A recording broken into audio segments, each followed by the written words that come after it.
आज हम बात करेंगे हरियाणा में सरकारी नौकरियों की भर्ती प्रक्रिया पर उठने वाले उन सवालों की, जुड़ी हुई उस खबर की जिसने युवाओं को चौंका कर रख दिया है।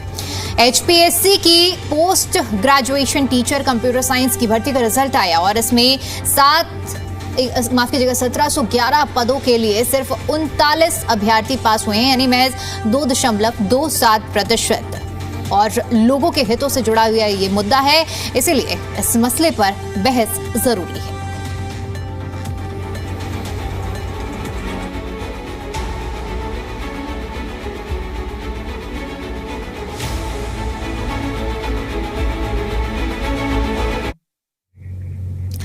तो विस्तार से इस मुद्दे पर हम बात करेंगे, जहां हरियाणा में युवाओं के सपनों पर सवाल उठाने वाले और उठने की वजह बनने वाली एचपीएससी की पीजीटी कंप्यूटर साइंस भर्ती है।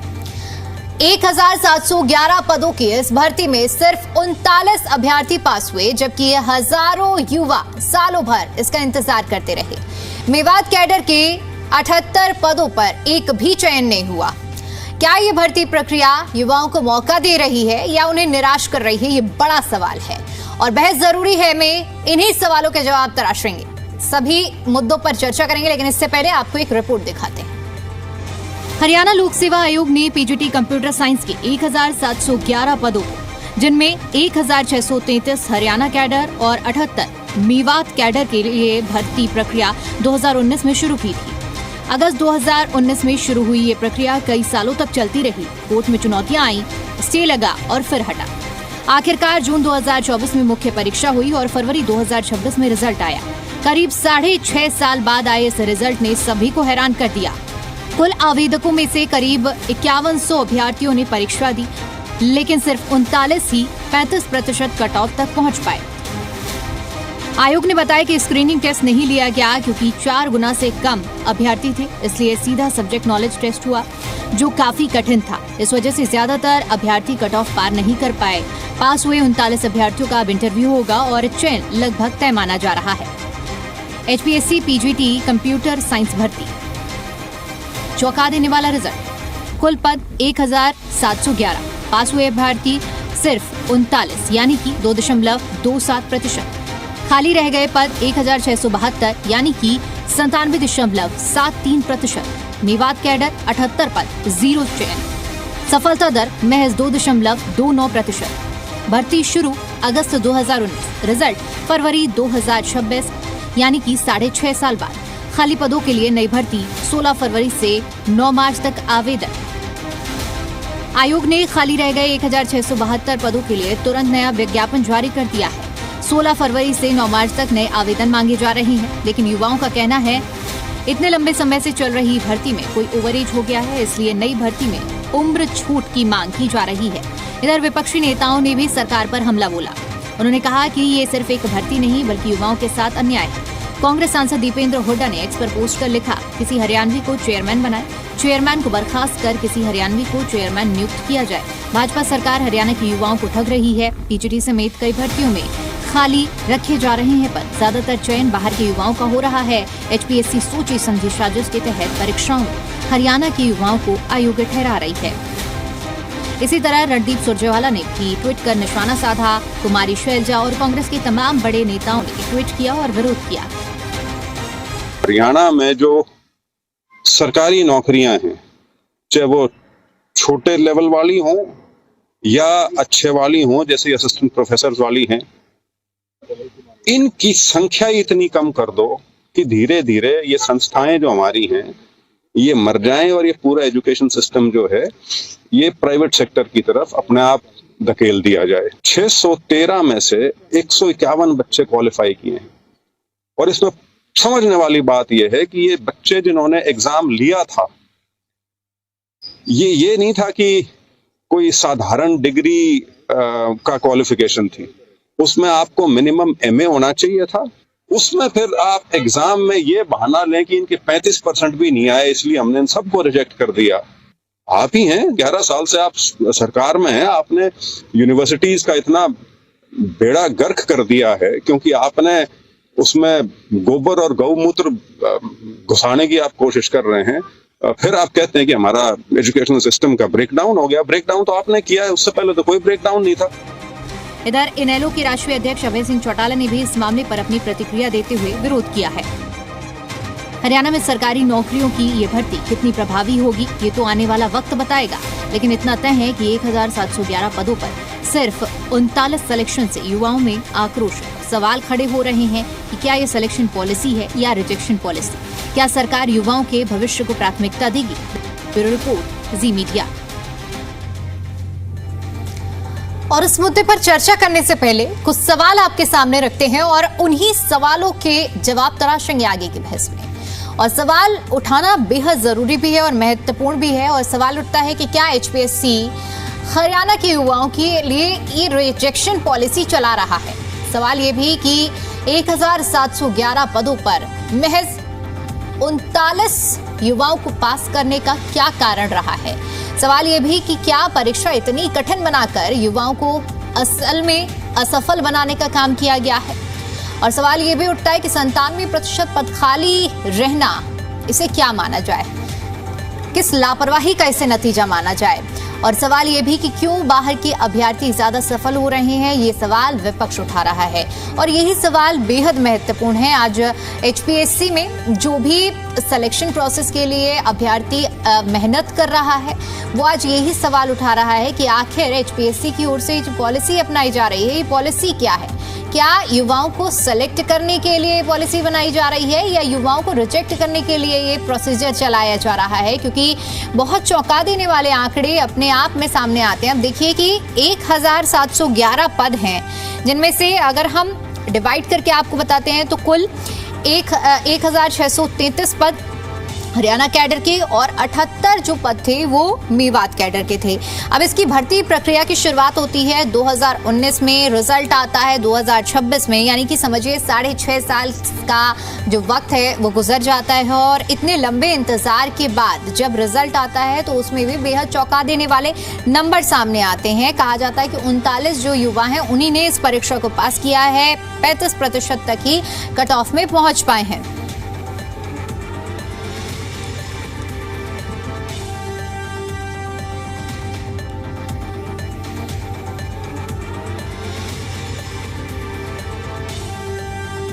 और इसी मुद्दे पर चलिए अब विस्तार से चर्चा करते हैं। पैनल हमारे साथ जुड़ चुका है, जो तमाम मेहमान हैं उनसे मैं आपका परिचय करा देती हूं। हमारे साथ सुभाष सप्रा जी जुड़ चुके हैं, भारतीय जनता पार्टी से प्रवक्ता हैं। ललित अरोड़ा जी हमारे साथ जुड़ चुके हैं, कांग्रेस पार्टी के प्रवक्ता हैं। विजेंद्र रेड्डी जी हमारे साथ जुड़ चुके हैं, इनेलो से प्रवक्ता हैं। बहुत स्वागत करती हूँ आप सभी का मैं आज की इस चर्चा में। और शुरुआत सुभाष जी मैं आप ही के साथ करना चाहूंगी और सीधा सवाल, ना इधर की बात होगी ना उधर की बात होगी, मेरा सीधा सवाल आपसे यही रहेगा कि एचपीएससी क्या सिलेक्शन प्रोसेस चला रहा है या रिजेक्शन प्रोसेस चला रहा है। इतने चौंका देने वाले आंकड़े और रिजल्ट अपने आप में सवाल उठने लाजमी है। सभी साथियों को नमस्कार, को भी और आपके माध्यम से सभी दर्शकों को। अभी मैं देख रहा था इस पे जो टाइटल है वो सिलेक्शन है या रिजेक्शन है। ये सिलेक्शन है, ये रिजेक्शन नहीं है, ये क्वालिटी कमीशन है। ये पुराना सिस्टम जो जिस तरह से एसएससी जो एचएसएससी में या एसपीएससी में इस तरह से भर्तियां होती थी, now the time is changed.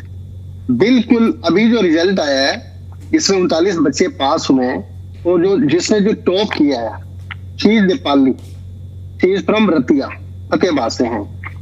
अभी कंप्यूटर साइंस में असिस्टेंट प्रोफेसर का भी रिजल्ट आया एचपीएससी में, उसमें उसने टॉप किया था, शिवाजी टॉपर। आज इस कंप्यूटर साइंस का जो रिजल्ट आया है उसमें भी वो टॉपर है। उसका इंटरव्यू भी चल रहा है कई जगह सोशल मीडिया पे, उसका मैंने इंटरव्यू मतलब देखा है और मैं आपको दिखा भी सकता हूँ यहीं पर।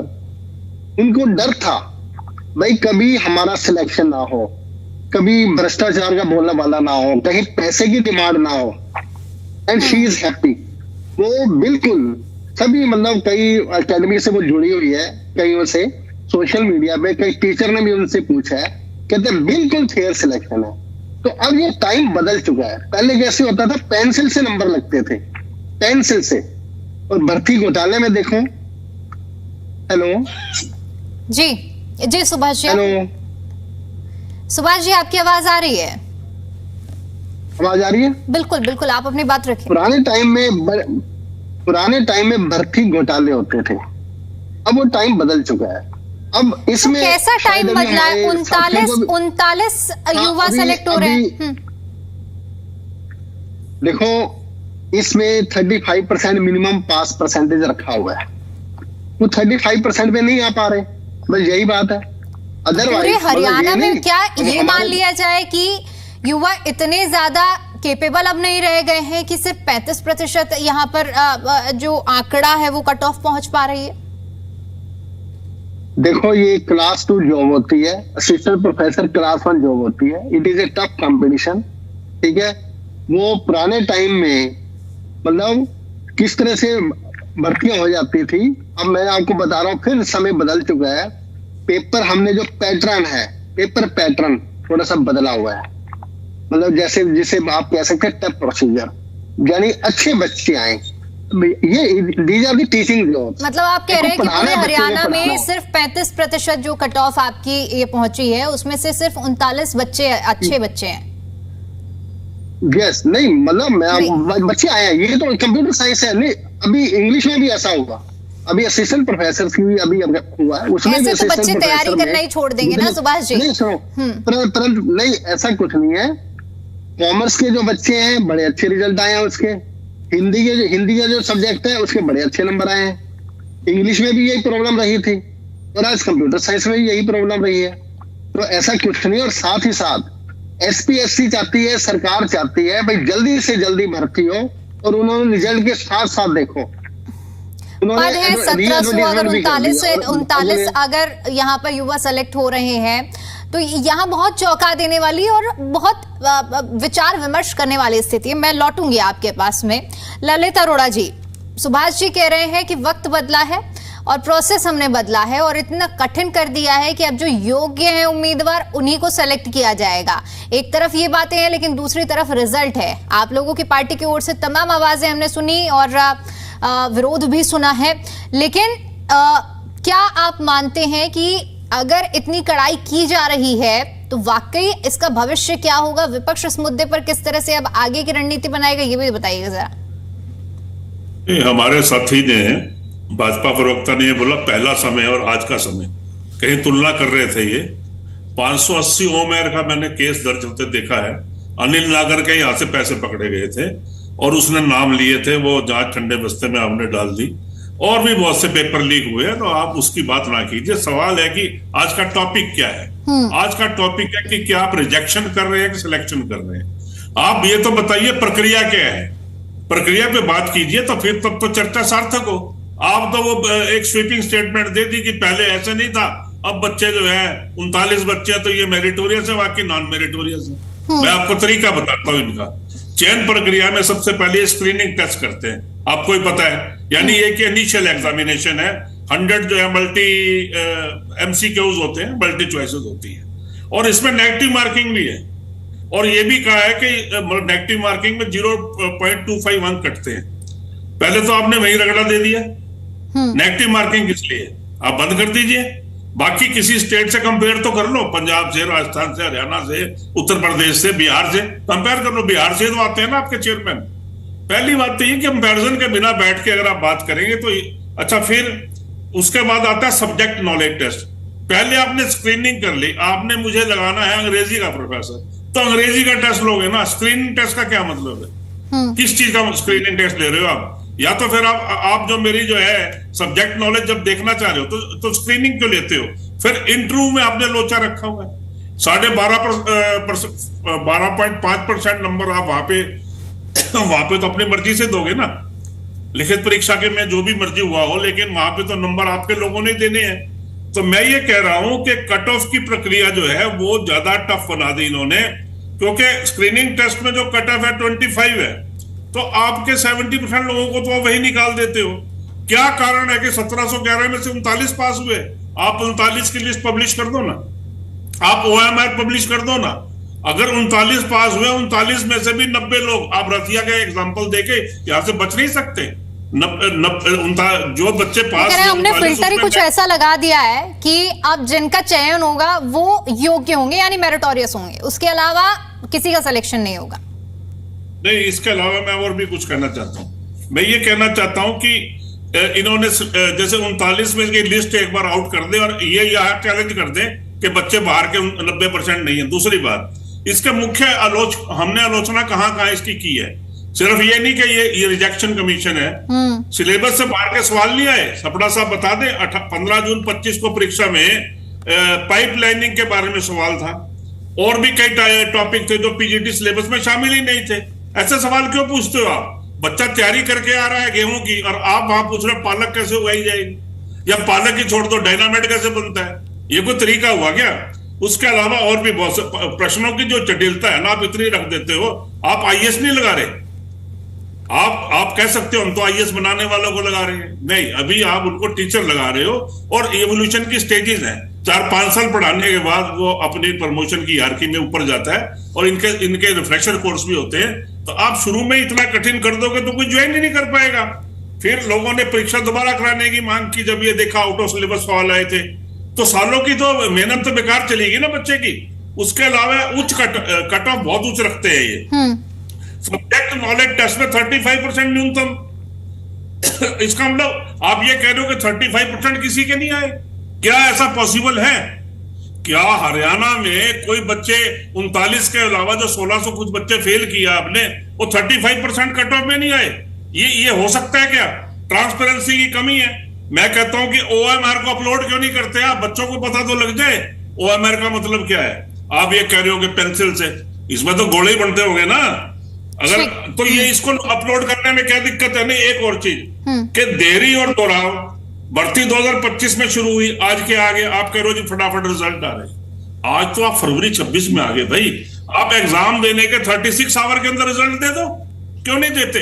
उनकी फीस का क्या होगा? जैसे मैंने एग्जाम दिया 25 में, अब मैं ओवर एज हो जाता हूं, तो क्या मुझे रिलैक्सेशन दोगे? ये देरी बड़ी कॉस्टली होती है कैडेट में। आदमी को रोजगार चाहिए, आपने साल का मेरे को झटका दे दिया। ये जो मानक प्रक्रियाएं हैं, ये आप कह दो कि संवैधानिक है। अगर संवैधानिक है तो स्क्रीनिंग टेस्ट को हटा दीजिए। अब अगले रिमार्क में बताऊंगा कि पंजाब में कैसे होता है, बाकी जगह क्या होता है। चलिए ठीक है। रेड्डू जी, आपकी पार्टी से भी विरोध जताया गया है इस पूरे मामले में। हमने देखा कि अभय चौटाला ने भी जो HPSC के खिलाफ धरना दिया जा रहा है, उसका समर्थन अभ्यर्थियों के पक्ष में उन्होंने बात करते हुए इस मुद्दे पर अपनी प्रतिक्रिया दी है। ऐसे में बड़ी बात यहाँ पर यह है कि जो रिजल्ट आया है उसने सभी को चौंका दिया है। अभी ललित जी भी जो बातें रख रहे थे, एक तरफ ये मुद्दा है, लेकिन दूसरी तरफ ये कहना है कि हमने प्रोसेस को इतना रिफाइन कर दिया है कि अब जिनका सिलेक्शन होगा वो योग्य होंगे। कितना तर्कात्मक बात इसको देखते हैं आप? दीपिका जी, सर्वप्रथम आपके चैनल से जुड़े हुए हर गणमान्य व्यक्ति को इंडियन नेशनल लोकदल पार्टी की तरफ से राम राम, नमस्ते और जय। दीपिका जी, मैं सन 1995 से एक टीचर हूँ और आज भी अध्यापन का कार्य करवाता हूँ। सबसे पहली बात तो यह है, इनके HPSC के चेयरमैन हो, चाहे सुभाष सप्राजी हो, इनका जो अपना ऑन सब्जेक्ट है जिसमें ये अपने आप को मास्टर कहते हैं, चाहे मैं भी हूं, मैं अपने आप को भी शामिल करता हूं। मैं क्वेश्चन पेपर बनाता हूं और ये पास होकर के दिखा दूं। मैं सप्राजी को भी चैलेंज करता हूं और आपके HPSC को चेयरमैन को आलोक वर्मा जी को भी चैलेंज करता हूं। ठीक है जी, मैं 30 साल पुराना अध्यापक हूं, मैं क्वेश्चन पेपर बनाऊंगा और भी जो अपने आप को विद्वान पुरुष कहता है, SKT का एग्जाम मैं लेता हूं उसको सब्जेक्ट नॉलेज का, और वो पास होकर के दिखा दूं। जो क्वेश्चन पेपर सेट किया जाता है दीपिका जी, उसका कोई स्टैंडर्ड होता है जिसमें कुछ पार्ट उसका बेसिक नॉलेज होती है, कुछ उसका पार्ट अंडरस्टैंडिंग का होता है और कुछ पार्ट उसका डिफिकल्ट का होता है। ये अलग अलग रेशियो होते हैं इसमें। यदि आप डिफिकल्ट ही क्वेश्चन पेपर बनाओगे तो कोई भी आदमी उसमें नहीं, उसको क्लियर नहीं कर सकता, और यदि आप उसको स्टैंडर्डाइज के तरीके से बनाओगे तो ऐसी बात नहीं कि उसमें 33% तो बेसिक नॉलेज होते हैं जो कि आम विद्यार्थी भी उसको क्लियर करता है। लेकिन चूंकि आप के HPSC की एग्जाम है, कॉलेज के प्रोफेसर बनाने हैं, तो इसका मतलब ये तो नहीं कि आप क्वेश्चन पेपर ही ऐसा बना दे जिसको कोई क्वालिफाई ही ना कर पाए। मैं नहीं मानता हरियाणा प्रदेश के युवाओं में वो कैलिबर नहीं है। मैं नहीं मानता हमारी यूनिवर्सिटी इस योग्य नहीं है। मैं नहीं मानता कि हमारे प्रोफेसर साहिबान कॉलेज यूनिवर्सिटीज के इस योग्य नहीं है कि वो अच्छे बच्चे तैयार नहीं कर सकते। भले ही इनका एचपीएससी का चेयरमैन मानता है इन बातों को, लेकिन मैं नहीं मानता। तो मैं तो आज चैनल के ऊपर खुला कह रहा हूँ, एचपीएससी के चेयरमैन के लिए मैं क्वेश्चन पेपर सेट करूंगा और वो उसे मुझे क्लियर करके दिखाए। ये दीपिका, ये सरासर जो है एक सोची समझी चाल है, सोची समझी नीति है। 100% रिजेक्शन पॉलिसी के तहत हरियाणा सरकार लोगों युवाओं के साथ एक जो है मजाक बना रही है और जानबूझ करके इनको इसमें फेल करने का काम किया जा रहा है। जब इंग्लिश कैडर के प्रोफेसर के पर भी ये घटना हो और केवल 151 बच्चे की 613 में से, उस टाइम हमने उन बेटियों के बयान सुने हैं। हमने देखा किस प्रकार बिलख रही थी। वो कह रही थी मैंने 60 सीट भरी है, क्या एक सीट पर मेरा एक नंबर भी नहीं बना? क्या मैं 60 सीटों में से मेरे को 35 नंबर नहीं मिल पाएंगे? आप हमारी आंसर शीट दिखा दीजिए, हमारी रिवैल्यूएशन हमारे को करवा दीजिए। लेकिन नहीं, कुछ नहीं, बदले में अपमानित करने का काम किया गया। तो ये तो जो है ना जानबूझ करके ऐसा किया जा रहा है। अब देखिए दीपिका जी, असिस्टेंट प्रोफेसर 613 में से केवल 151 पास होते हैं। पीजीटी फिजिकल एजुकेशन में 226 में से केवल 47 पास होते हैं। पीजीटी जो फिजिकल एजुकेशन वाले भी डफर बना दिए, इंग्लिश सब्जेक्ट वाले भी डफर बना दिए इन्होंने। ऑटोमोबाइल इंजीनियरिंग लेक्चरर के 15 में से 15 और ये क्या है instrument and control engineer lecturer के 20 पदों पर भी एक भी अभ्यर्थी 35% अंक नहीं ले पाता है। अरे भाई सुभाष जी, आप बुजुर्ग हैं, आप विद्वान हैं, जब आप प्रवक्ता के रूप में यहाँ बैठे हैं तो निश्चित तौर पर आप इंटेलेक्चुअल फैकल्टी हैं, तभी आपको पार्टी ने यहाँ पर भेजा। जरा गौर से ध्यान से अपनी आत्मा से इस प्रश्न को पूछिए आप लोग कि क्या हमारे प्रदेश का युवा जिसने पीएचडी कर ली, नेट कर ली, जेआरएफ क्वालिफाई कर दिया, 5-5 पीएचडी होल्डर हो गए, वो अपने सब्जेक्ट में 35% नंबर नहीं ले पा रहे? बिल्कुल बड़ा सवाल है और इसीलिए आज हम इस मुद्दे पर चर्चा कर रहे हैं और हमने भी इसीलिए ये सवाल उठाया है, युवाओं के हित का सवाल है। मैं एक लास्ट बात और कह देता हूँ, वैसे अगर आपकी इजाजत हो तो।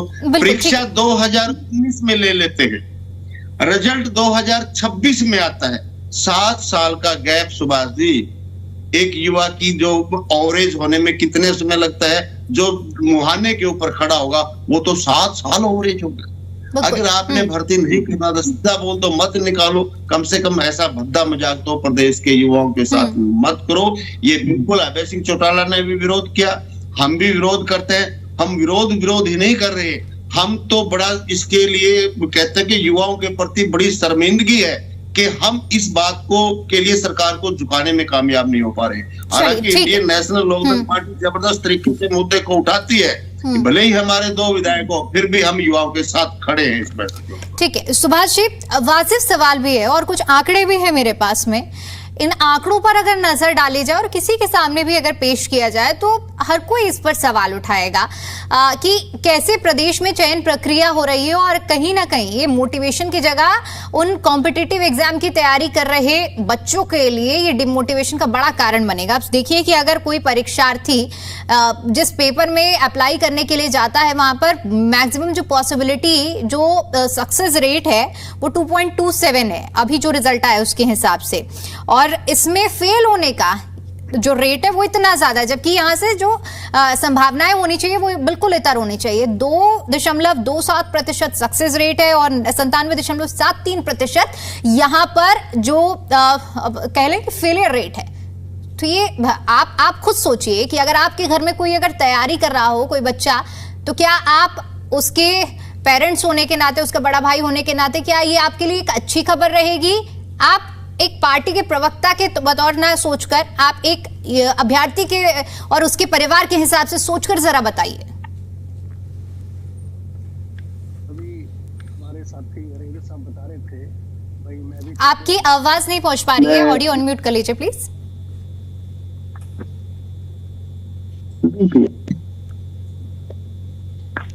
हेलो जी, आवाज आ रही है? जी आवाज रेणु साहब बता रहे थे I am also a teacher, तो मैं रेणु साहब को बताना चाहता हूँ, मैं भी 40 साल से प्रोफेसर हूँ कॉलेज में।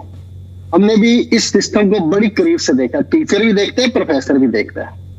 हमने भी हायर एजुकेशन देखी है, हमने HPSC भी देखी है, हमने HSSC भी देखी है, और हमने सेकेंडरी एजुकेशन का जो ऑफिस शिक्षा सदन वो भी देखा है पुराने टाइम में।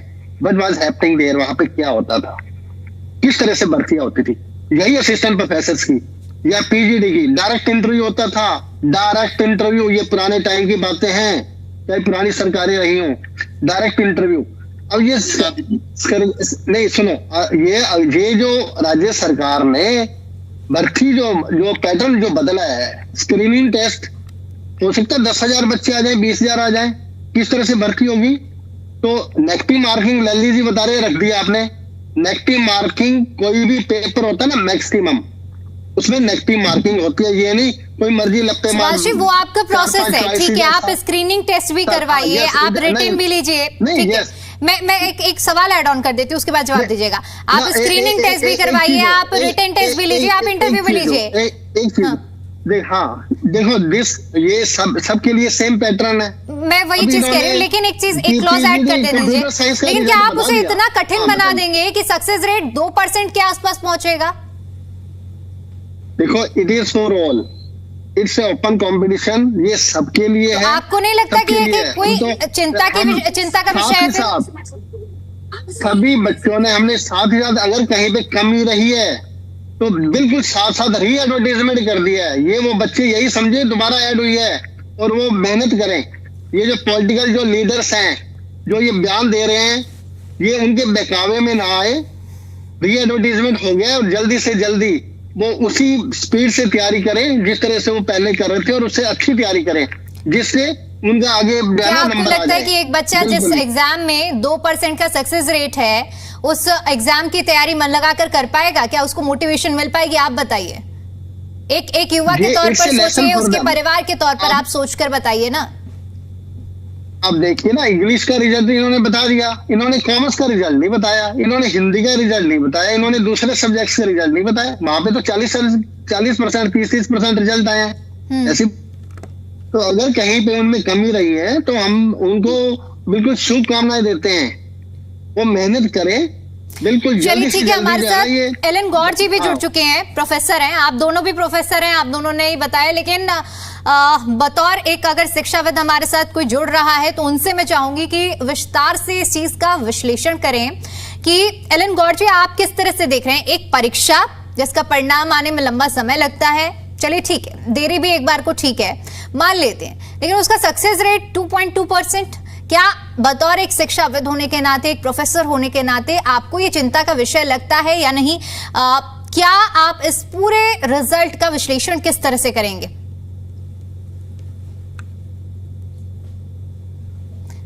मैम देखिए, HPSC एक ऐसी ऑटोनोमस बॉडी है जिसको जब भी कोई सिलेक्शन करना होता है उसके लिए सबसे पहले उनको पेपर वगैरह सेटिंग का एक पारदर्शी तरीका होना चाहिए।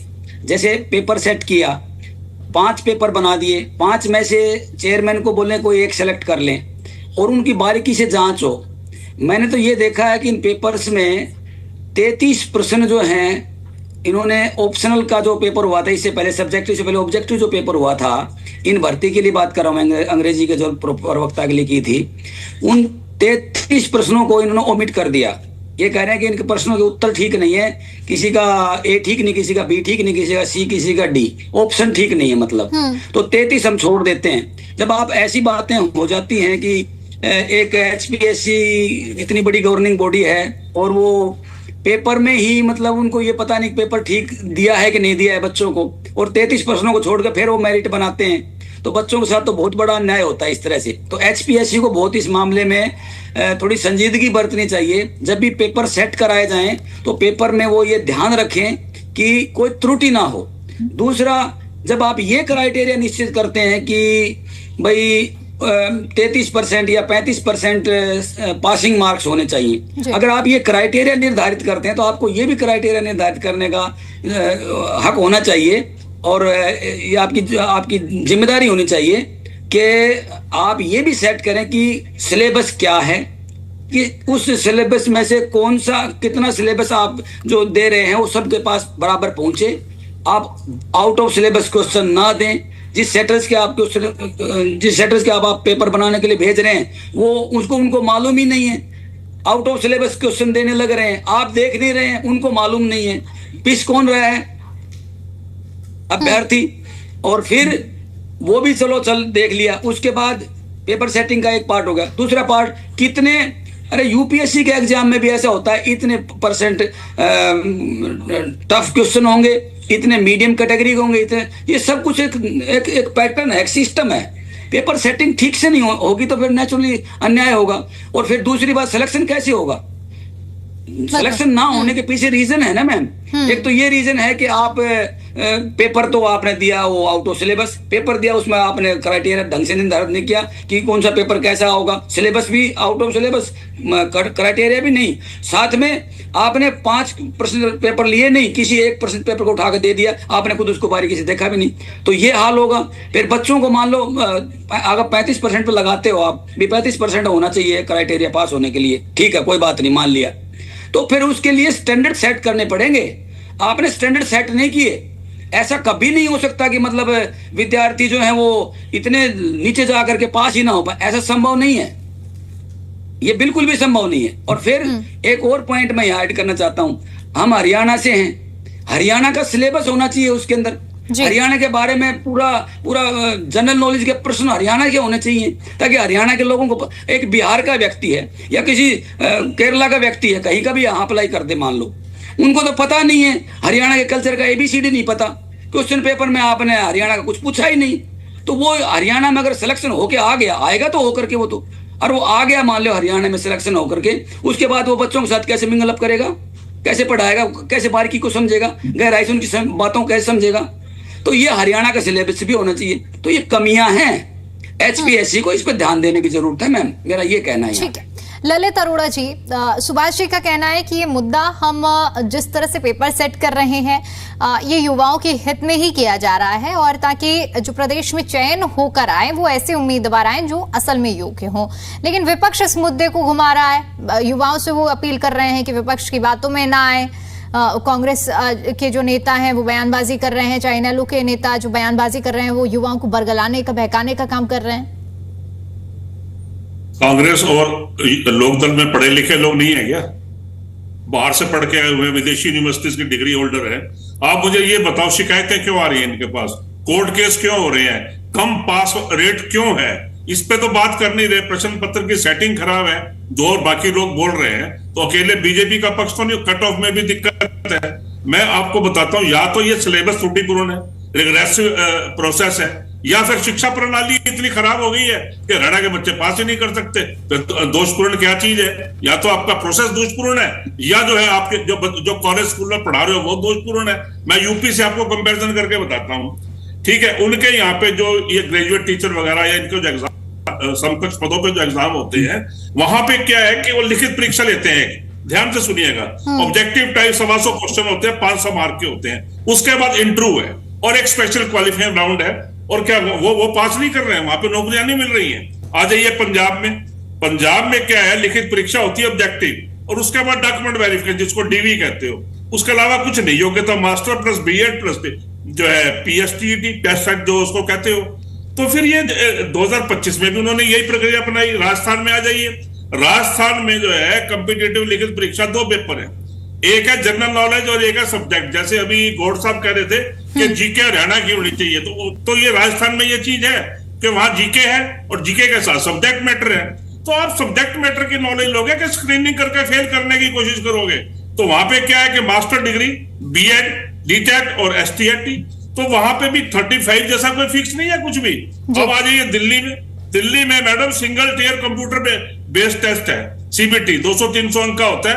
उसके बाद डॉक्यूमेंट वेरिफिकेशन है और मेडिकल और नौकरी ले लो। नेगेटिव मार्किंग वहां पे भी है, क्या वहां सिलेक्शन नहीं होता? वैकेंसी जरूर कम होती होंगी, क्वालिफाइंग मार्क्स भी है, लेकिन वहां लोग पास हो रहे हैं। और क्वालिफिकेशन मास्टर प्लस B.Ed भी है। बिहार में आ जाइए जहां से हमारा ये चेयरमैन आते हैं, वहां भी लिखित परीक्षा ऑफलाइन है, 2.5 घंटे की है, ऑब्जेक्टिव है और डॉक्यूमेंट वेरिफिकेशन है, कोई इंटरव्यू नहीं। मेरिट लिखित, जो लिखित आपकी राइटिंग रिटर्न पेपर में आया उस पर मेरिट है। तो ये सारे सिस्टम गलत है इन स्टेट्स के। मध्य प्रदेश में आ जाओ, लिखित परीक्षा हाई स्कूल के लिए, सिलेक्शन टेस्ट के लिए ऑब्जेक्टिव है, नॉर्मलाइजेशन भी है वहां पे, यानी वो जो आप करते हो नॉर्मलाइजेशन का भी सिस्टम है ना, हाँ, वो सिस्टम पे डिस्कशन करें सपना साहब, मैं बता दूंगा। अच्छा, इसके बाद वहां भी योग्यता मास्टर है, बीएड है, और वहां सब्जेक्ट पे फोकस होता है। तो ये ना कहें कि सब्जेक्ट पे फोकस करो, लेकिन आपको अगर यही करना है कि कट ऑफ ऐसा लगा देंगे, स्क्रीनिंग अलग कर लेंगे, आप जो है वहां की जीके पूछेंगे नहीं, तो आप जो है इसका मतलब भर्ती नहीं करना चाहते। आपने कहा और तैयारी करें, मेहनत करें, फलाना करें, भाई क्या मेहनत नहीं करते हरियाणा के बच्चे? मैं तो फिर ये कह रहा हूं कि जो स्कूलों कॉलेजों में आप पढ़ा रहे हो वो इस लायक नहीं है कि बच्चे पास हो सके, या आपकी जो परीक्षा का तरीका है वो गलत है। इसमें विचार करने की जरूरत है। ये नहीं कि आप स्वीपिंग स्टेटमेंट दे दो कि बच्चे मेहनत नहीं कर रहे, बिना मेहनत किए बच्चे एग्जाम में बैठ जाएंगे। उनको बेरोजगार रहना है क्या? आप क्या समझते हैं कि बच्चे बिना तैयारी के एग्जाम देंगे? हरियाणा के बच्चों के ऊपर आप मजाक कर रहे हो बैठ के यहाँ पे। बिल्कुल, और ऐसा नहीं होता है। हर एक एग्जाम में सीरियस कैंडिडेट भी होते हैं और नॉन सीरियस कैंडिडेट भी होते हैं, लेकिन ये नहीं है कि अगर इतनी बड़ी संख्या में अगर हम देख रहे हैं सक्सेस रेशियो और फेलियर रेशियो, तो सारे के सारे जो कैंडिडेट हैं वो नॉन सीरियस कैंडिडेट ही एग्जाम में बैठे होंगे, ये बड़ी बात है। रिड्डू जी, क्या आप भी मानते हैं कि जो प्रोसेस है, प्रोसेस में लूप होल्स हैं, और आप किस तरह से लूप होल्स को देख रहे हैं? क्या चीज ऐसी हाईलाइट करना चाहेंगे आप? दीपिका जी, देखिए, अभी हमारे साथी बीजेपी के प्रवक्ता साहब ने बताया कि पहले भर्तियां फर्जी होती थी, डायरेक्ट नौकरी लगा दिया करते थे, सब कुछ किया करते थे, पूरा भ्रष्टाचार था। लेकिन उस बात का और पेपर में 2.2 रिजल्ट आने का कोई संबंध नहीं है सपरा साहब। ये एग्जाम है, एग्जाम में इतनी भारी परसेंटेज जो फेल्योरनेस की आ रही है, मुद्दा ये है। आप कैसे लगाते हो, कैसे नहीं लगाते हो, वो तो एक अलग इश्यू है करप्शन का। तो लेकिन जो जिस प्रकार से ये बच्चे फेल किए जा रहे हैं, ये सरकार की और हमारी जो एचपीएससी बोर्ड है उसकी एक सोची समझी रणनीति है, चाल है इन बच्चों को रोकने के लिए। इसके अलावा इसमें और कुछ नहीं है। भले ही इंटरव्यू लेते हो, आप ले लो इंटरव्यू, हम नहीं कहते, लेकिन इस प्रकार से युवा को अपमानित करने की एक बात है। ये युवा का जो मनोबल गिर रहा है, उसका जो हौसला टूट रहा है, वो एक बहुत बड़ी बात है। और जो एचपीएससी हरियाणा प्रदेश के युवाओं को कह रही है कि वो इस काबिल ही नहीं है, अपने सब्जेक्ट नॉलेज में वो 35% नंबर नहीं ले पा रहे हैं। अरे भाई, आपका एचपीएससी पेपर सेट करता है, लगभग 3 दर्जन आपके पेपर लीक हो चुके हैं। कितनी बार पेपरों में आउट ऑफ सिलेबस क्वेश्चन आते हैं, आपके ऑप्शन ही ठीक नहीं होते हैं, वो कहां से गलतियां होती है। यदि इतना ब्रह्म ज्ञान का एचपीएससी हमारा सेंटर है, तो कम से कम आपके पेपरों में तो मिस्टेक नहीं आनी चाहिए ना।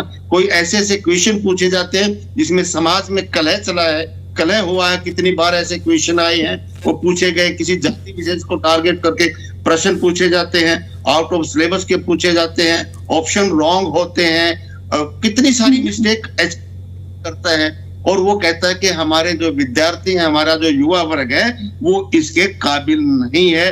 तो ये तो दीपिका जी सरासर बात यही है कि इंडियन नेशनल लोकदल पार्टी सीधे तौर पर मानती है कि ये बोर्ड की एक नीति है। जो एचपीएससी वाले हैं या एचएसएस वाले हैं, उन्होंने अपना फिक्स मन बना लिया है, और वो गवर्नमेंट के इशारे पर बनाए हुए होंगे जरूर कि भाई आप लोगों ने भर्तियां नहीं करनी है। अब आज हरियाणा प्रदेश में 2.5 से 3 लाख, लेकिन ऐसा क्या फायदा मिल जाएगा रिड्डू जी? सरकार ऐसा क्यों चाहेगी कि भर्तियां नहीं करनी? ऐसा क्या फायदा मिल जाएगा? सरकार आज लगभग 4.5 लाख करोड़ कर्ज के नीचे दबी हुई। हमारे प्रदेश में 2 से 2.5 लाख वैकेंसियां खाली पड़ी है। सरकार घाटे का बजट लेकर के आती है। इनके पास अपने ऐशो आराम के अलावा लोगों को तनख्वाह देने के लिए पैसे नहीं है, इसलिए ये चाहते कि इनरोलमेंट ना किया जाए, और धीरे धीरे जो ये सरकारी इनरोलमेंट है इसको कम करके इन जो हमारी संस्थाएं हैं, जो गवर्नमेंट संस्थाएं हैं, इनको धीरे धीरे सेक्टर में धकेलने की इनकी योजना बनी हुई है। जो चाहे वो एग्रीकल्चर का क्षेत्र है, चाहे शिक्षा का क्षेत्र है, चाहे हेल्थ का क्षेत्र है, हर क्षेत्र में प्राइवेटाइजेशन की ओर लेकर के जा रहे हैं, ताकि इनको ज्यादा परमानेंट एम्प्लॉय ना रखने पड़े, और सरकार को जो इतना सारा बाहरी भरकम जो ये एक के बाद एक जो है ना लालच देते हैं लोगों को वोट हड़पने के लिए। कभी 52 लाख के बीपीएल बना देते हैं, फिर उनको वोट के नजदीक आएंगे फिर काट देंगे। लाडो लक्ष्मी को 2100 रुपए देते हैं, फिर 1000 रुपए देना शुरू कर देते हैं, फिर 1100 रुपए की एफडी करना। ये जो सरकार है ड्रामेबाजी करे, कहीं ना कहीं अपने फाइनेंस मैनेजमेंट के लिए परमानेंट वैकेंसी ना लेनी पड़े, परमानेंट एम्प्लॉय ना लगना पड़े, 1.5 लाख का प्रोफेसर ना लेना पड़े, जबकि 25,000 का प्रोफेसर कॉन्ट्रेक्चुअल बेस पर लेकर के उनको पढ़वा। बड़ा मुद्दा उठाया है रेड्डू जी आपने। मैं इसी मुद्दे पर आगे जवाब भी लूंगी, जो हमारे साथ प्रोफेसर भी जुड़े हुए उनसे, बीजेपी प्रवक्ता से भी लूंगी। सुभाष जी, सबसे पहले तो मेरा सवाल यहाँ पर यही रहेगा, क्योंकि अभी बहुत अच्छा विषय उठाया है जो हमारे साथ प्रोफेसर जुड़े हुए हैं एलन गौर जी, उन्होंने कि जब भी हम कोई भी पेपर की अगर हम बात करते हैं स्कूल लेवल से लेकर, हमने जो एक पर्सनल अगर एक्सपीरियंस बताया जाए तो कॉलेज लेवल कॉम्पिटिटिव एग्जाम की भी बात करें, हमने देखे हैं कि तमाम तरह के जो पेपर जो बनाए जाते हैं उसे इस तरह से सेट किया जाता है जिसमें कुछ जो पोर्शन होता है वो मोस्ट डिफिकल्ट होता है, लेकिन उसके बाद मॉडरेट लेवल भी रखा जाता है और कुछ क्वेश्चंस इजी भी रखे जाते हैं ताकि पेपर को पूरा बैलेंस बनाया जाए। और यही पैटर्न चाहे हम यूपीएससी से बात करें या फिर किसी भी स्टेट पीसीएस की बात करें या फिर इवन कॉलेज और यूनिवर्सिटी लेवल में भी इसे फॉलो किया जाता है। लेकिन जब आप कह रहे हैं कि हमने पेपर को ही इतना हार्ड बना दिया है, तो क्या मान लें कि वो आप भूल गए, एचपीएससी भूल गई कि हमें अगर डिफिकल्ट क्वेश्चन रखने हैं तो उसके साथ साथ हमें मॉडरेट लेवल भी रखना है, इजी लेवल भी रखना है, ताकि एक बैलेंस अप्रोच रखी जाए, एक बैलेंस रिजल्ट मिल पाए।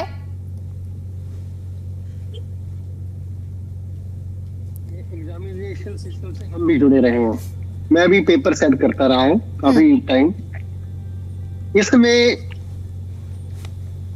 देखो हमने सब्जेक्ट टेस्ट भी रखा हुआ है, सब्जेक्ट नॉलेज टेस्ट भी। सब्जेक्ट नॉलेज टेस्ट में हमें भी पता है, अगर आप कोई भी एक पेपर अगर आप 3 टीचर को दे देंगे ना चेक करने के लिए, एक पेपर आंसर शीट 3 टीचर को देंगे ना, तीनों डिफरेंट नंबर देगा उसके। ये बात है सब्जेक्ट नॉलेज टेस्ट की। ऑब्जेक्टिव की नहीं, ऑब्जेक्टिव में तो वही नंबर मिल रहे हैं आपको, ठीक है, या गलत है या नेगेटिव मार्किंग का जो भी है। इसमें आप देखो, ये लगता है साथियों को भी नहीं पता होगा, अगर आपके 15 क्वेश्चन है ना, 15 और 15 एक्सपर्ट हैं जो पेपर चेक कर रहे हैं, पहला जो प्रश्न है सभी का जो पहला प्रश्न है ना, वो सभी सब जो एक्सपर्ट है उसको चेक करेंगे। यानी उसमें उसकी जो मानसिकता है, उसकी जो मेंटलिटी है या उसका जो चेकिंग लेवल है, वो किसी बच्चे को नुकसान ना पहुंचाए। मेरे ख्याल आप समझ गए होंगे। जो दूसरा जो प्रश्न है, सभी आंसर शीट्स का जो दूसरा प्रश्न है वो सेम एक्सपर्ट चेक करेगा, मतलब कहीं भी यानी पारदर्शिता में कमी ना आए। अभी हमारे ललित जी कह रहे थे जी, आप जी पहले स्क्रीनिंग लेते हैं, फिर आप नॉलेज टेस्ट लेते हैं, फिर आप इंटरव्यू लेते हैं। इंटरव्यू पहले 20-20 नंबर के होते थे, 30-30 नंबर के होते थे, और डायरेक्ट इंटरव्यू भी होते थे। अब ये 12.5 नंबर का इंटरव्यू है। यानी किसी भी बच्चे के साथ कहीं भी नुकसान ना हो, बिल्कुल ट्रांसपेरेंसी बनी रहे।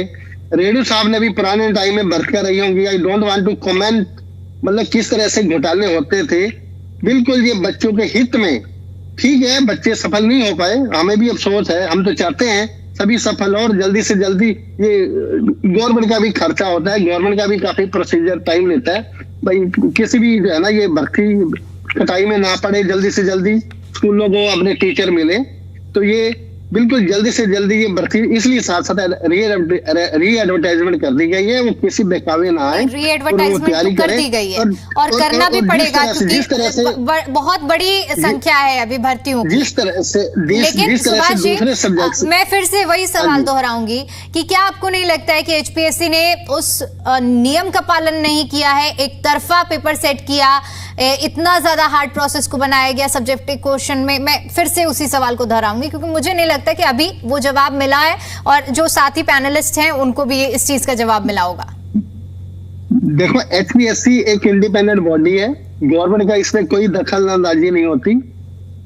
वो डिफरेंट सेट्स बनाती है पेपर का, एक पेपर नहीं होता, उसी में से चुन के वो पेपर देती है और हम उसमें कभी इंटरफेयर नहीं करते, बिल्कुल ही। और हमें तो बिल्कुल उम्मीद है, मैं कर ही नहीं रही हूँ, HPSC ऑटोनोमस बॉडी है, ये सभी को मालूम है, लेकिन अब जब सवाल उठ रहे हैं उस ऑटोनोमस बॉडी पर, तो सवाल यहाँ पर ये भी है ना, आप ही ने शुरू में इस चीज का जिक्र किया कि हमने इतना हार्ड बनाया ताकि जो मेरिटोरियस बच्चे हैं उन्हीं का सिलेक्शन हो पाए, तो अगली बार तो बच्चा फॉर्म भरने से भी डरेगा ना।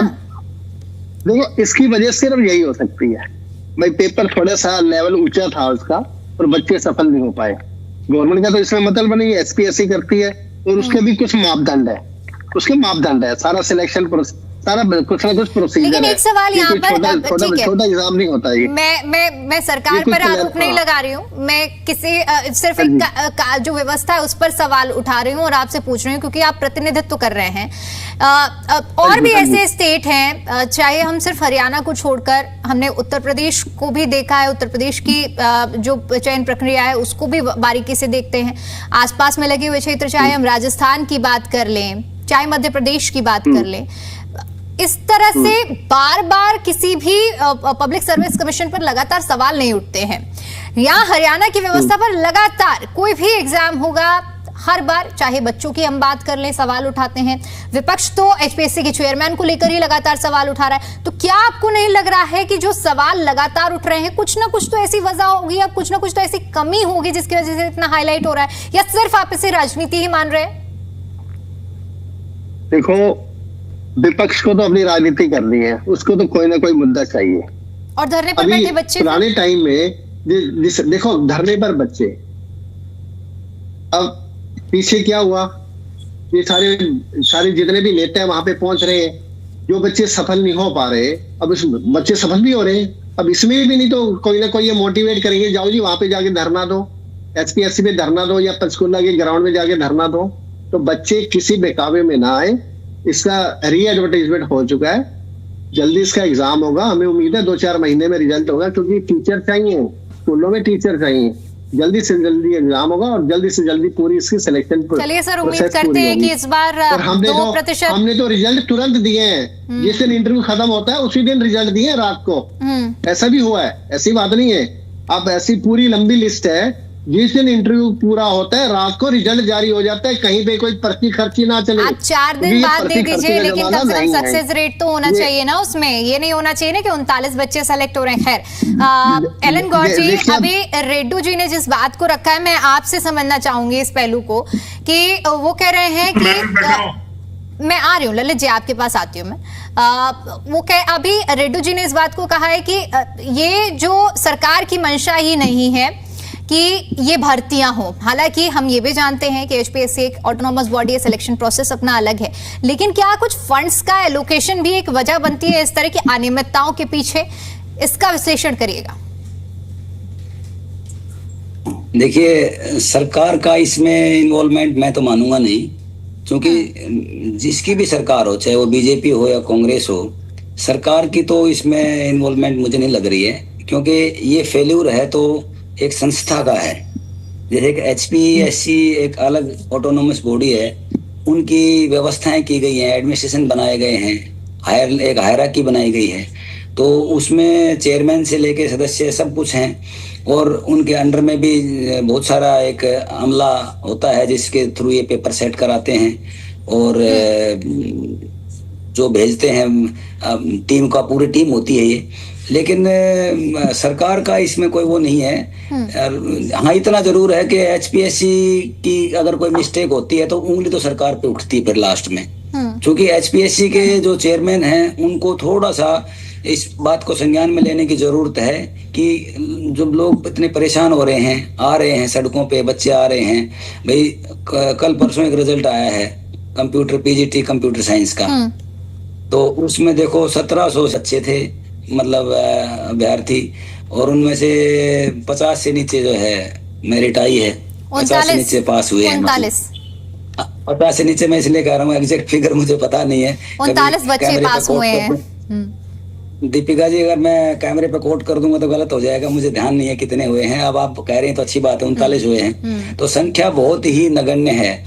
तो इसके पीछे जो रीजंस हैं वो, ये फाइनेंशियल कोई मामला नहीं है यहाँ पे, इसके पीछे रीजंस तो इतना ही है कि इसीलिए मैं आपसे समझ रही हूँ कि एक जो तर्क विपक्ष की ओर से राजनीतिक दलों से अगर समझे तो वो अपने अपने तर्क देंगे, लेकिन बतौर एक प्रोफेसर आप क्या मानते हैं, ये जानना जरूरी है। देखिए, अगर मेरे पास कोई, जैसे सप्रा साहब ने बताया अभी आपसे कि मेरे पास कोई क्वेश्चन पेपर आ गया और मैंने उसको चेक किया, तो मेरा जो खासकर सब्जेक्टिव क्वेश्चन पेपर की मैं बात कर रहा हूँ, अगर मैं उसको चेक कर रहा हूँ तो मैं जो चेक करने का मेरा तरीका है और मेरा उसमें जो ज्ञान है और मेरे पास जिस तरह का उस बच्चे ने प्रस्तुतिकरण दिया है, तो उसको देखने का मेरा नजरिया बिल्कुल अलग होगा, दूसरे प्रोफेसर का बिल्कुल अलग, लेकिन इतना भी संभव नहीं है कि मतलब एकदम से बिल्कुल स्थिति पूरी उलट हो जाए। ये तो हर एग्जाम में देखा जाता है, जहां पर इस तरह की चेकिंग होती है तो थोड़ा बहुत बदलाव जरूर देखने को मिलता है, लेकिन एकदम स्थिति एकदम उल्टी हो जाए, ये संभावनाएं बहुत कम होती हैं।